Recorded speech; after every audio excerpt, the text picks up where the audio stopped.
Testing. Hello. Um, yeah. This is this is our show tonight. No background music, Yeah, no no fluff, guest.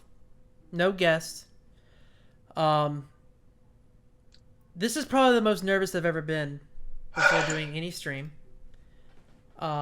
This is probably the most nervous I've been No. um in a while. But this is also probably the more angrier I've been in a while. I haven't really done anything personally, and I don't know about these two. But I've never done anything like this since last August when the Crinkage Games situation was happening, and I had that meltdown on camera, which became my most viewed video, ironically. Um, but this weekend has been a lot of shit. Um, it's been a rough weekend for us. We've had a friend of ours that has kind of distanced himself away from us because of things that other people said. We've had witnessed a lot of heartbreak as a nation. We have witnessed a lot of pain, and a lot of people are scared. We all want to talk first off before we get into everything else going on about the censorship and stuff like that going on social media, and then Hmm. we'll get to the more heavier topics for tonight. Yep. Um, Started a bit later. yeah, start a bit lighter, and then we'll go into the more heavier stuff here as we all kind of collect our thoughts about everything. Um, but there's been a lot of issues with Facebook, Twitter, Instagram, everything kind of censoring. It's been the big meme Hmm. lately of Twitter, uh, basically Yeah, telling Donald I was Trump, gonna. You're inciting violence yeah. against our own guy. And I I understand why some people are upset at Twitter because it's just like if you're gonna you're basically like you're causing a bigger issue in doing what they did. I can kind of understand that Hmm. argument because this is gonna piss him off, and now he's gonna go even farther because we know how he is. But do you think that there should be that? Obviously, like it's against their TOS, incite violence. It's against their Hmm. TOS. They're a private company; they can do that. Do Absolutely. you guys feel like the anti-censorship people? Do you think they have any type of a stance here? Do you think they have any point to be made when it comes to? Fuck, fuck no, no, they No, don't. absolutely not. No, If it's like if you could be like it's censorship, and yeah, you shouldn't censor opinions. yeah, But if your opinion is you saying, "Hey, we should just shoot people," or stuff like that, uh, yeah, no, that that absolutely should be censored. People don't need to see that shit, especially right now. You know, it's like you can have your opinion. Your opinion shouldn't be censored.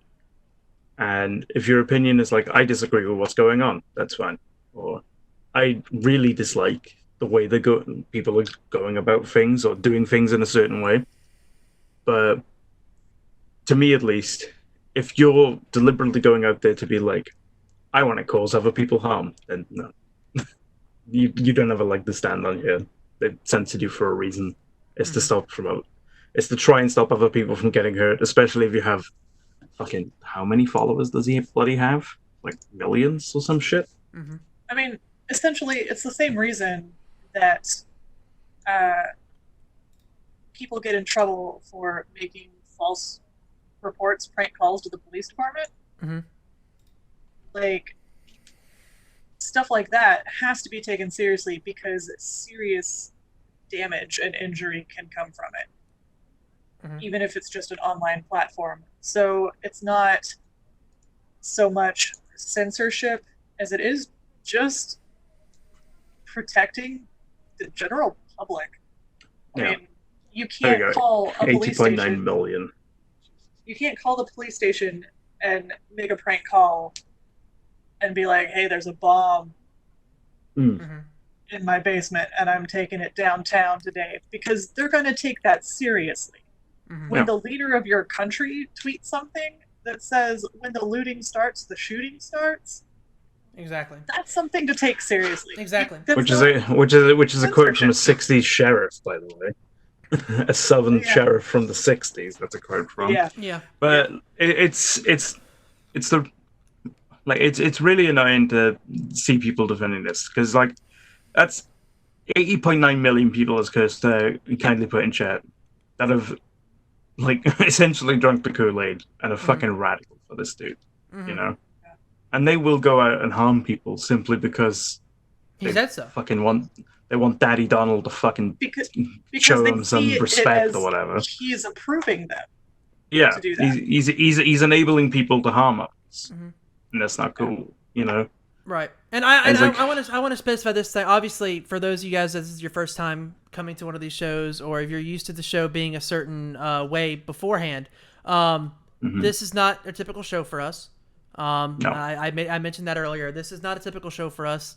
We don't get political very often, but I feel like the state of affairs is not a political fair. This is not a No. political issue. Absolutely not. We're not sitting here saying don't vote Trump, vote Biden, whoever. I don't give a shit about that. We're simply talking about what was said, what was the facts that have happened, the articles, the videos, everything that's happened over the course of the past weekend. And we're talking about a human issue, not a political issue. So we're not going to make it that, and we would rather you guys keep it civil in chat to a degree. But Yeah. we'll get to more on that later. I have a serious issue, not just with censoring that type of stuff. I have an issue with people going out of their way to try to censor other people and try to force other people, and not just to censor so you can't say this, but try to force people into saying stuff. That's been quite the trend. There's been a trend today, at going on least. with Twitter, especially streamer Twitter, trying to guilt trip creators into talking about this stuff. All right, saying that if you're silent, you're part of the problem. The fact of the matter is, we have to be very careful in how we say things. I made a tweet yesterday I think it was this morning when I talked about this. That the three of us are white.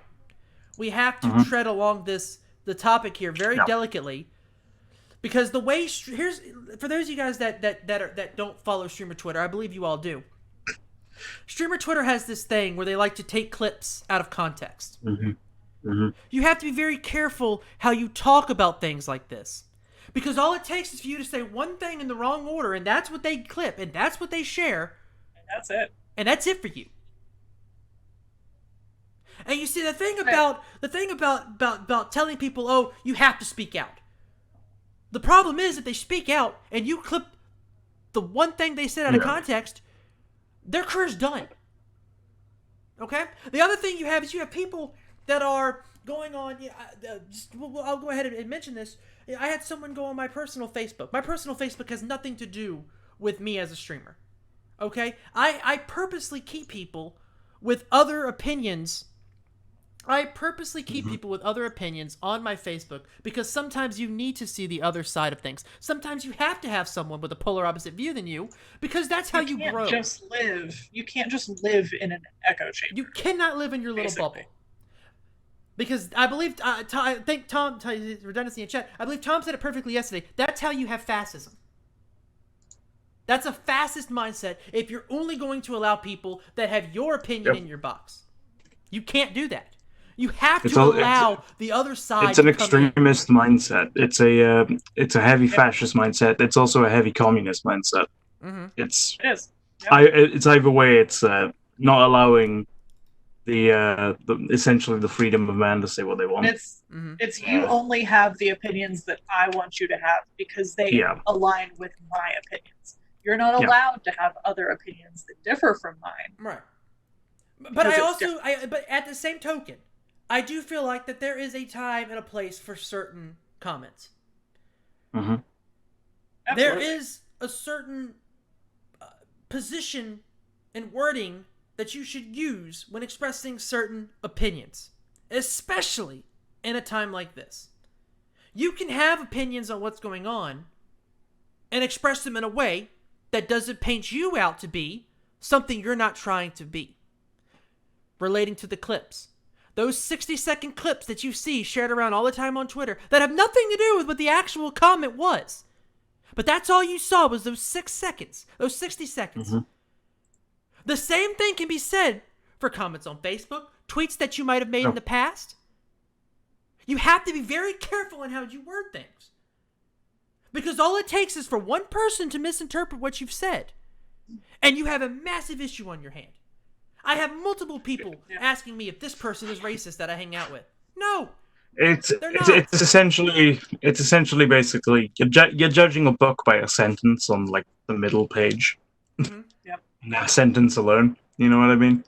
But unfortunately, on the other side of the same coin, as creators and as people in the spotlight, we almost have a responsibility and a duty to speak out and to take a stand on this for the voices that have already been silenced or the ones that are being silenced.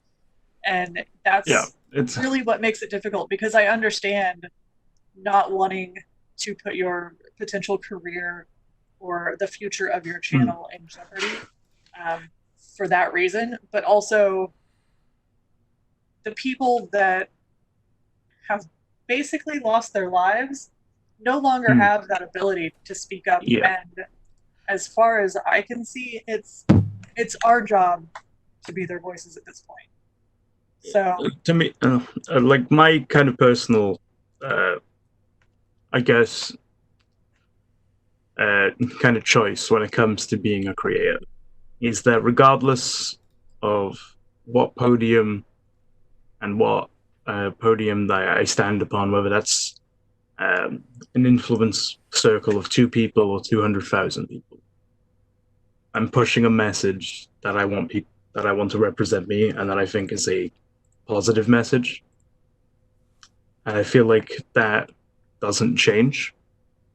You know, I feel you don't have to speak about topics if you don't wish to, you know. No one should force you into that.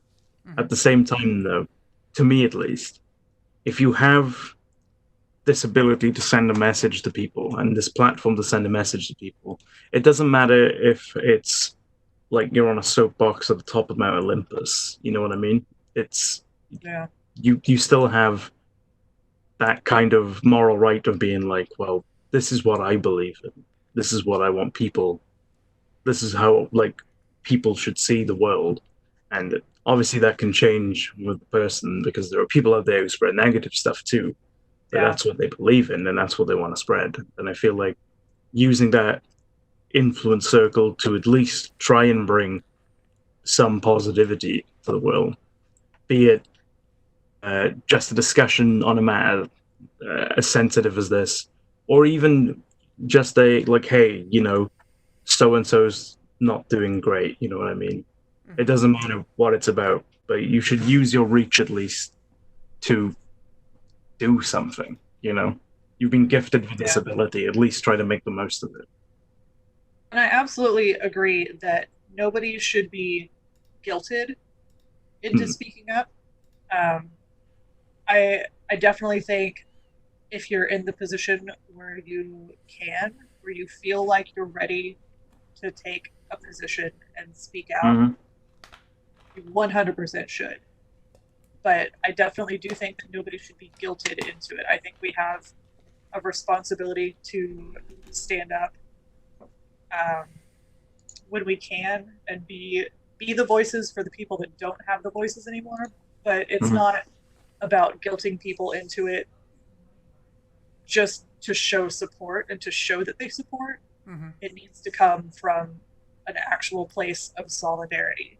So if y'all are out there like giving people a hard time for not speaking up, I understand that in a lot of this, silence is complicity, essentially. Because if you're not taking a stand, especially when it comes to people's lives, you know what I mean? Exactly.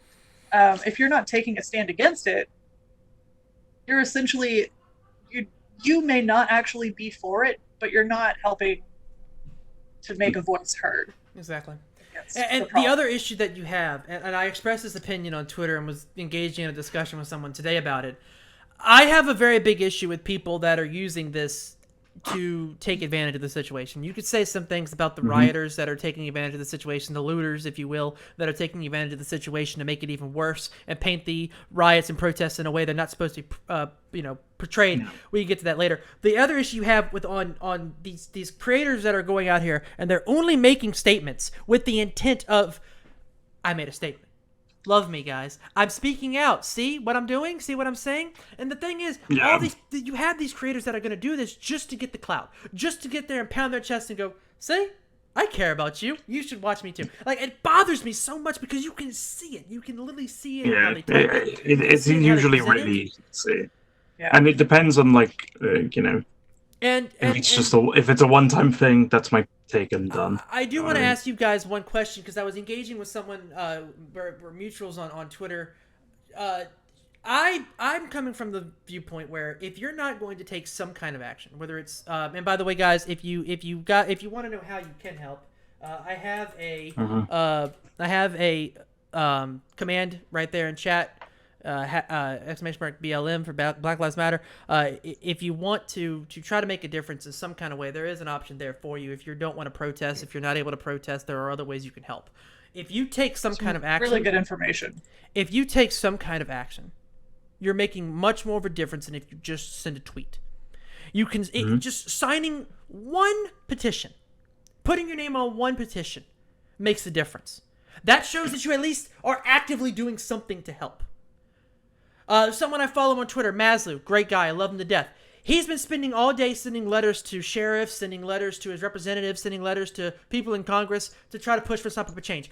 That action is all it takes to show that you are actively trying to do something. That you're doing more than just typing letters on a keyboard and hoping that your words are going to inspire someone else to do it. You don't have to go out in the street to protest to make a difference. But if you're going to sit there and you're going to make these posts without any type of sustenance behind them, what exactly are you doing to make any kind of difference for your statement? Now, the person I was talking to disagreed with me. She believes that simply tweeting things out is a statement, is an action. And I'll let you guys decide if y'all agree with her or not. I'm on the boat where I don't know if just simply tweeting something's enough. It's not enough. None of this is clearly enough. It's an action, and with the way social media is today, as a platform as a whole, I think making a tweet and stating your position on Twitter, on Facebook, it is an action because there's so many people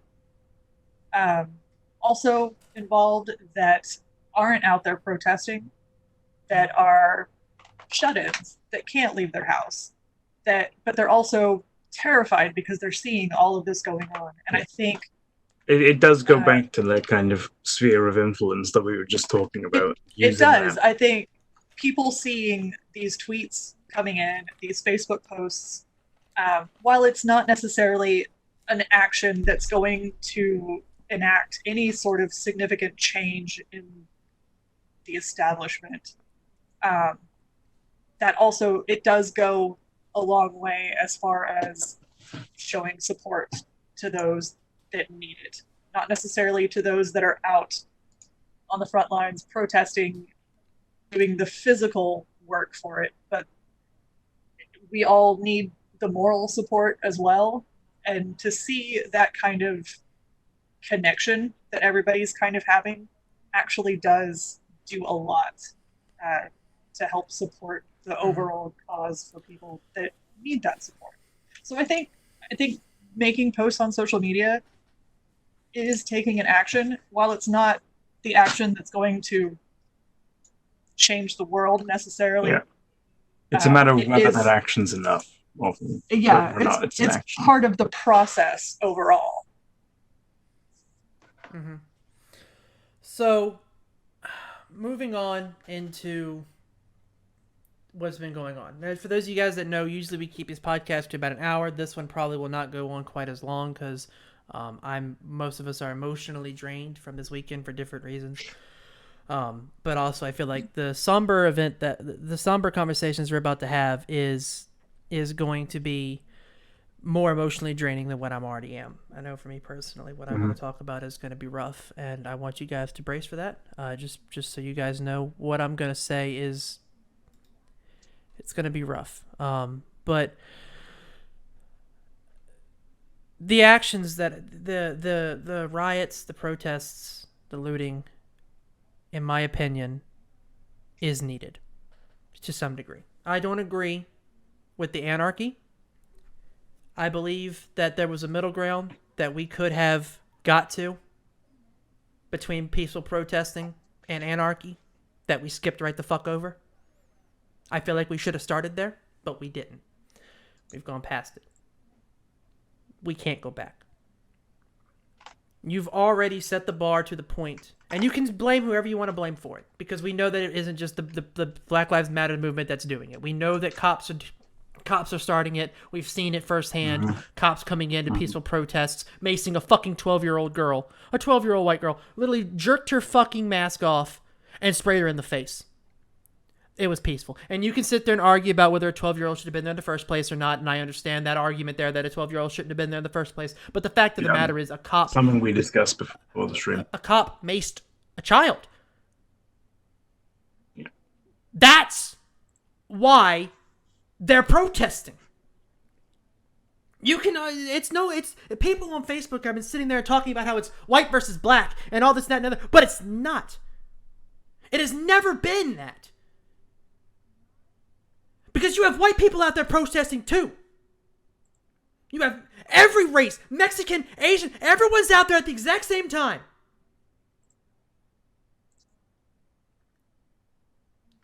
Because this is affecting everyone. Do I believe they should be lighting fires as high as they can fucking make them? No. It's it's outreaching, and it's going to cause more problems than it's going to help in the end. But guess what? The one problem that matters is the one problem we have to get solved. Buildings, they can be rebuilt. Businesses, they can be fixed. They can rebound. They're going to suffer anyway. COVID-19 is not going anywhere. It's going to come back, so they're going to suffer anyway. But everything can be fixed. That, materialistic things, they can be fixed. But a man that had his knee shoved in the back of his neck for 8 goddamn minutes, he's not coming back. Yeah. A man that was shot by jogging in Georgia, he's not coming back. So before you try to make it a white versus black thing, just think for one moment why you have everyone out there together right now. In all different cities, in all different states, you have people across the world that are protesting about this.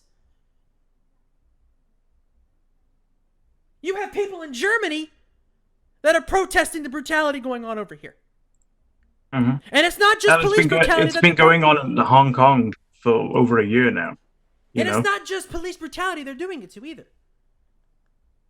Racism in America is a horrible stain. And regardless how you feel about the police part of it, you can't argue that.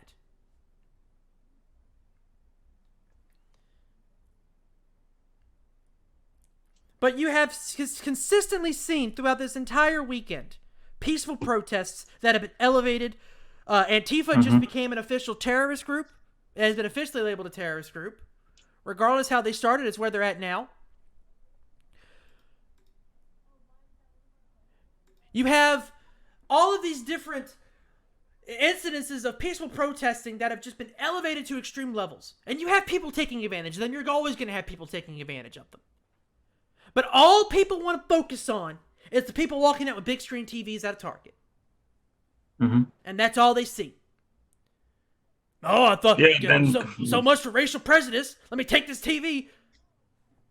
The simple answer to that, honestly, is and this is coming from someone with a degree in journalism who knows how this works. I've studied it for literally a third of my life. It's because people are easy to manipulate into believing a narrative. It's that simple. That people are easy with that, you know. It's one of those situations that you're watching, and it's like people want to mitigate and kind of remove any of the actual impact that this would have.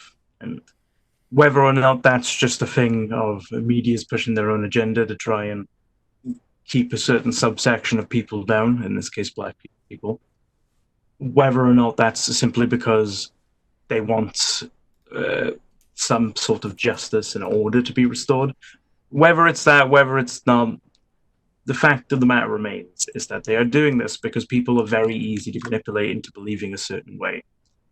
If you take the eyes off the people in the streets who have a reason to be there, uh, and like have a selfless reason to be there, and focus on the selfish, suddenly the people who have a selfless reason, their voice is drowned out. And we've seen it before, it's happened loads of times. Like, this is not the first time a protest like this has happened for this reason, and it sure as fuck isn't going to be the last time either. Let's be real. Mm-hmm. But every time you're going to find people taking it and twisting it in a certain way. Hell, in the UK right now, we currently have people marching in London. Oh, well, I don't know about currently because it's super late, but we've had people like marching in London and all the cities around the UK. And what's happened there right now is that people aren't really focusing on that. Yeah, they're just kind of ignoring it. Mm-hmm. Like I've barely seen coverage in that because the media's basically done a 180 here, where they were talking about Cummings at first, and his breach of lockdown and that entire fucking shit show, Mm-hmm.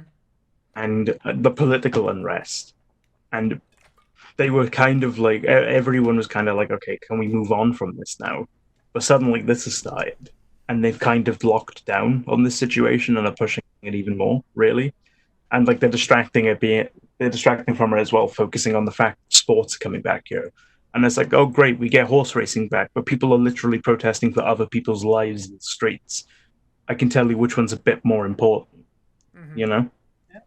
But that's not the narrative that people want, No. at the end of the day. And as shit as that is, that's just how it works, sadly. Mm-hmm.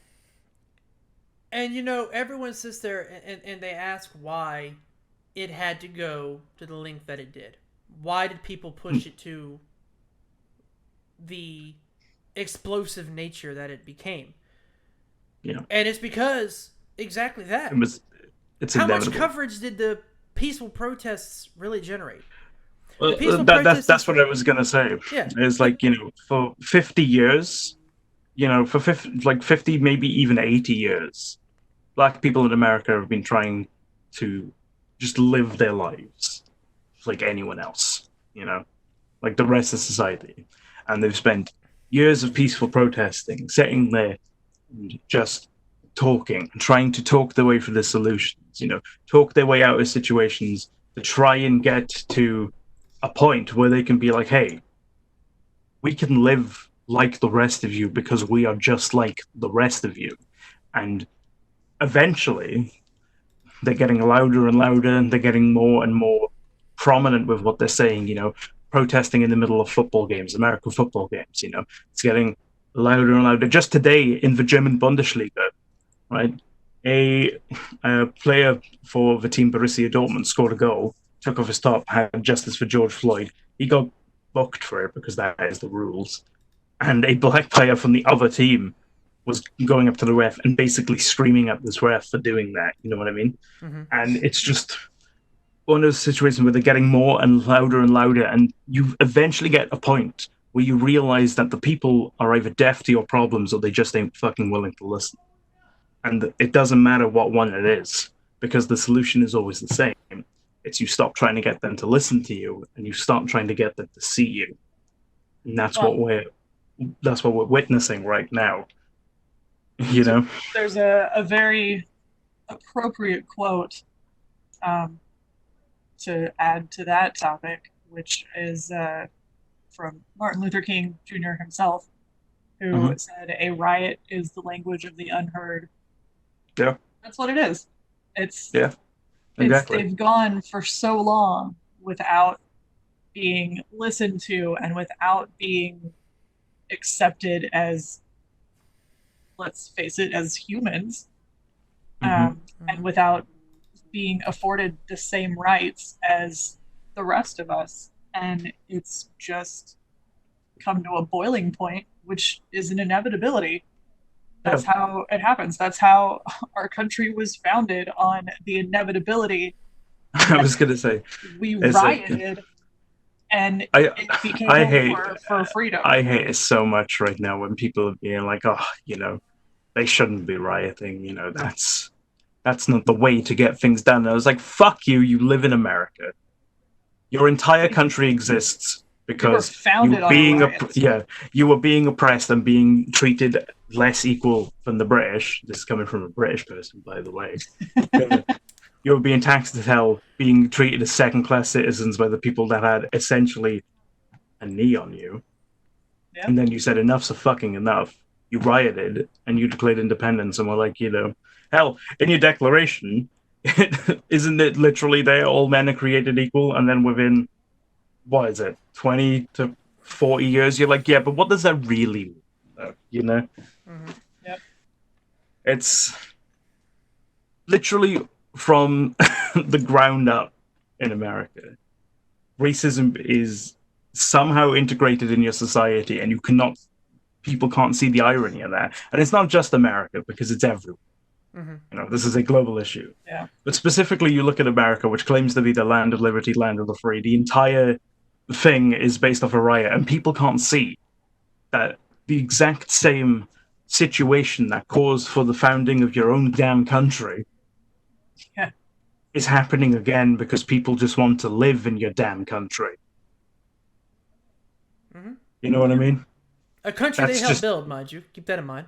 Yeah, quite literally, yeah.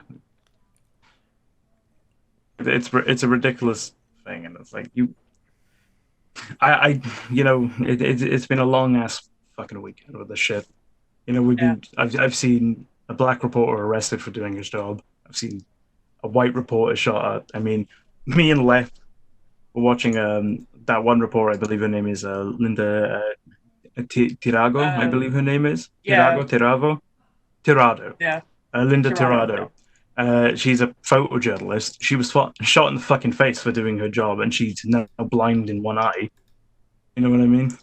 Yep. It's just, and that's just from the journalistic perspective. I've seen people in New York beaten up for simply just fucking being there. In Santa Monica, literally, people were peaceful protesting, and then all of a sudden they were like, "Hey, we've got a curfew now," and started tear gassing them.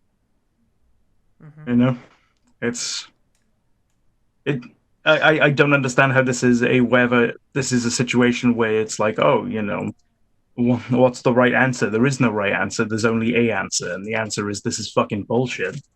And people shouldn't have to live with the fear that they're going to be murdered by the people sworn to protect them. There's no other option here.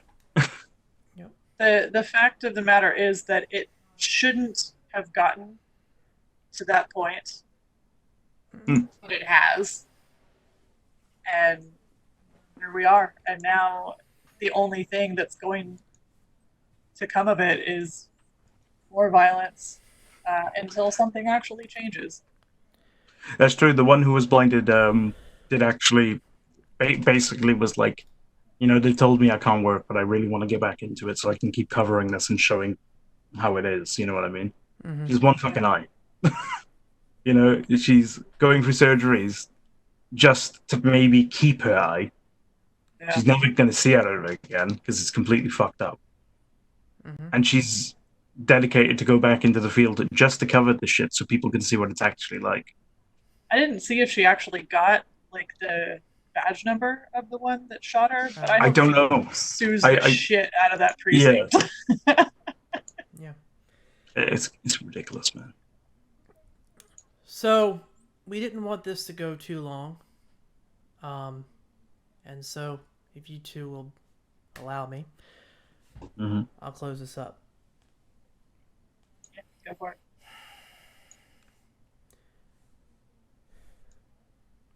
people are scared. And when people are scared, they do rash things. And right now, there are a lot of scared people. One of those people that is scared is the reason why this issue is so personal to me. There's a gentleman in chat by the name of Chaotic Wolf 777, who is my best friend. I've known him since I was 13. He has a white mom and a black dad, and that last part is the only thing that matters to the world.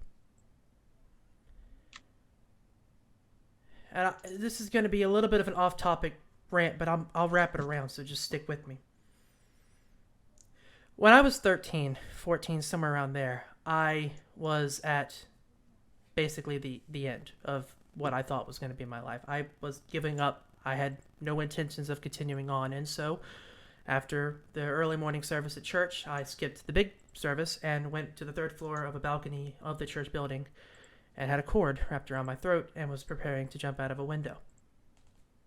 And the only thing that stopped me was a single person that walked in the room, and that was him.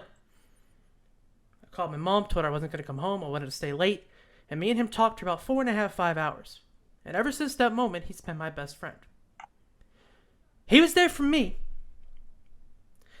when I was the biggest risk to my own life.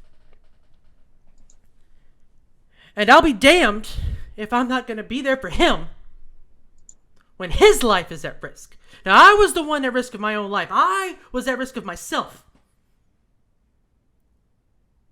And while I couldn't control that, he can't control what's going on out there. You see, he went to California for 8 years.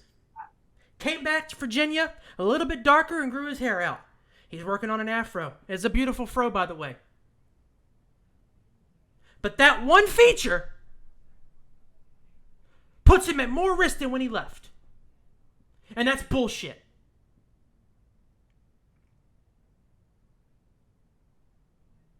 Because I'll be damned if I'm going to sit here and I'm going to even have a half thought that I could see his name as another hashtag. We've had far too many. And I see so many people that go on social media, and I see so many people that go on there and say, well, I've got black friends, so I can't be racist. You can. I married a black person. I have a black kid. I can't be racist. You can. But the one thing you have to sit there is if you do have black friends, if you have a black significant other, if you have a black kid, if you have a black sibling, adopted or whatever, if you have anyone that is black in your life, then you too have someone who you don't want to see to be the next hashtag. Every single person, unless you are a diehard racist, has someone in their lives who is currently at risk of being the next hashtag. And we've had far too many.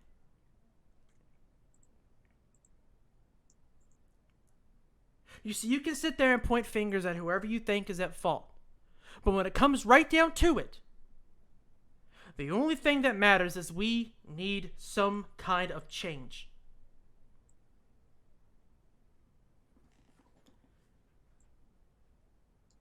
Because he was there for me, and I'm going to be there for him. I don't want to see his name. I don't want to see my friend Khalil. I don't want to see anyone that I know in danger any longer. There was a YouTuber that I know. He's a Canadian YouTuber, and he said every time he gets pulled over by a cop in America, he gets scared. He's white. He said every time I get pulled over by a cop, I get nervous. I get nervous. So imagine how someone like Jadrian feels. Imagine how someone who's black feels when they get pulled over by a traffic cop. Because you can't say that it's not going to happen to them. We've seen so many routine traffic stops turn into bloodbaths. It's happened far too often. 1 time is too much. 100 times is a fucking massacre.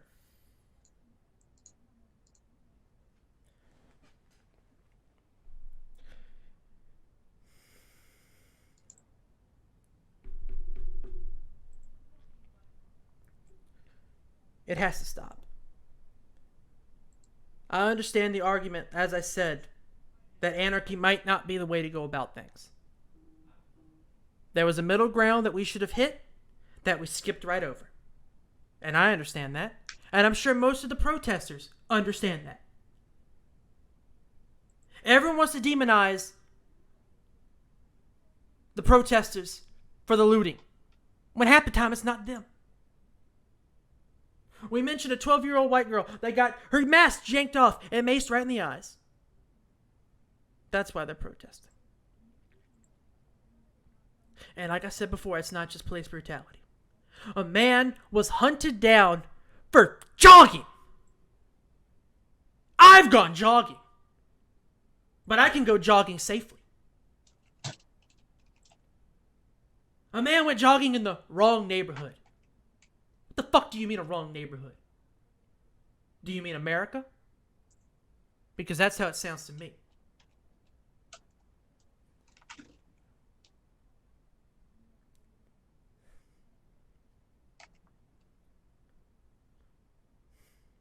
We shouldn't have to worry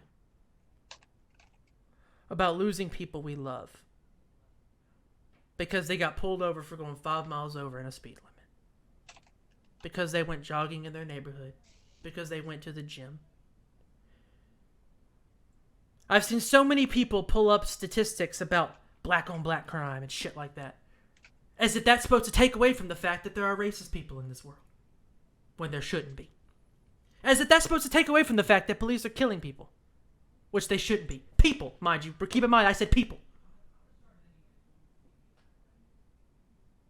But you want to sit there and pull statistics out of your ass to make it seem like the movement doesn't exist.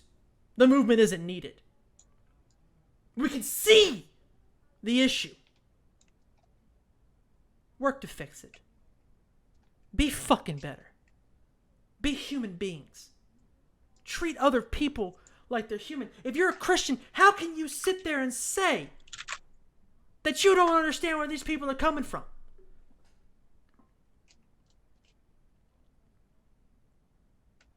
Whatever religion you follow. How can you sit there and say, even think that another race is inferior to you? Because as you can see out in the streets, we all bleed the same color. And that might be cliche, but unfortunately we can watch videos and see proof that we all bleed the same color.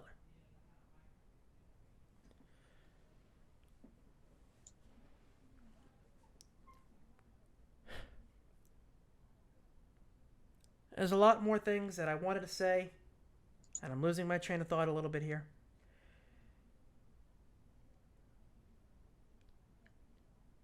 But I'm pretty sure I've said enough.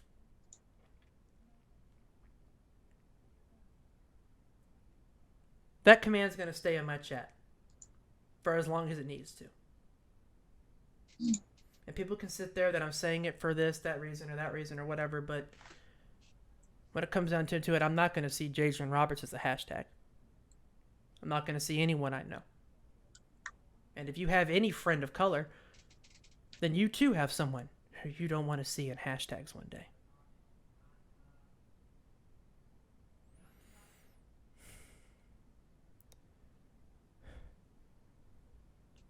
Thank you, Tom. We'll all have streams coming up this week. Viv is continuing Resident Evil. Lepley will doing her usual Monday marbles. And I'll be back with Persona 5 tomorrow. Y'all know I don't make these statements very often. This is probably only the third time I've done something like this, and this is probably the heaviest I've ever felt by doing it.